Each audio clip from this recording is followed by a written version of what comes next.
আরজিকর মামলায় সঞ্জয় রায়কে আমৃত্যু কারাদণ্ডের সাজা শোনাল শিয়ালদা আদালত। কর্মস্থলী সেবার কাজে ব্রতী চিকিৎসককে ধর্ষণ খুন বিরলের মধ্যে বিরলতম অপরাধ। সর্বোচ্চ শাস্তি দেয়া হোক যাতে বিচার ব্যবস্থার প্রতি সমাজের আস্থা থাকে। সাজা ঘোষণার আগে সঞ্জয় রায়ের কঠোরতম শাস্তি চেয়ে কোর্টের সওয়াল সিবিআই এর। আরজিকরে নির্যাতিতার পরিবারকে 17 লক্ষ টাকা ক্ষতিপূরণ দিতে হবে রাজ্য সরকারকে, নির্দেশ আদালতের। প্রসূতির মৃত্যুতে 13 চিকিৎসক সাসপেন্ড। অনিচ্ছাকৃত খুনের মামলা প্রতিবাদে মেদিনীপুর মেডিকেলে ধর্নায় জুনিয়র ডাক্তাররা। সাসপেনশন তোলার দাবিতে স্বাস্থ্য ভবনে চিঠি। আমরা কখনোই সিবিআই তদন্ত চাইনি বললেন আরজিকরে নিহত চিকিৎসকের মা বাবা। ম্যাজিস্ট্রেট পর্যায়ে তদন্ত চেয়েছিলেন তারা। পুলিশ এবং সিবিআই দুপক্ষই তদন্তে গাফিলতি করেছে বলে দাবি তাদের।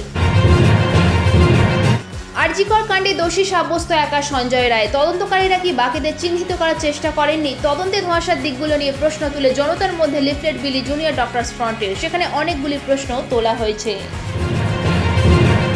এবার পুরুলিয়ায় বাঘের হানা। বান্দোয়ান থেকে মানবাজার জঙ্গলে ঘুরেছে রয়্যাল বেঙ্গল। ট্র্যাপ ক্যামেরায় ধরা পড়েছে ছবি। সতর্কবার্তা বন দপ্তরের তরফে।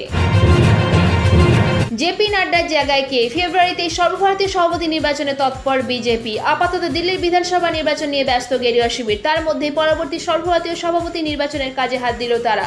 দলীয় সূত্রে খবর, ফেব্রুয়ারি মাসেই বিজেপির সর্বভারতীয় সভাপতি নির্বাচন হতে চলেছে। 10 থেকে 20 ফেব্রুয়ারির মধ্যে দলের প্রেসিডেন্ট নির্বাচন হতে পারে বলে সূত্রের খবর।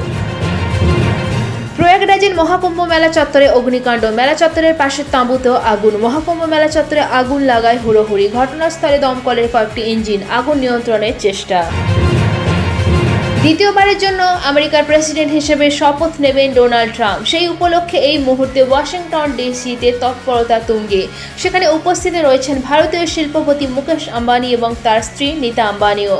ডোনাল্ড ট্রাম্পের সঙ্গে তাদের ছবি সামনেও এসেছে। ফের সামান্য নামলো রাতের পারদ। আজ রাতে আরও সামান্য পারদ পতনের ইঙ্গিত। আগামী শুক্রবার পর্যন্ত শীতের আমেজ বাংলায়। তবে রাজ্যে কোথাও বৃষ্টির কোনো সম্ভাবনা নেই বলে জানিয়েছে হাওয়া অফিস। মূলত শুষ্ক আবহাওয়া বঙ্গে। দিন ও রাতের তাপমাত্রা স্বাভাবিকের নিচে থাকার পূর্বাভাস বৃহস্পতিবার পর্যন্ত।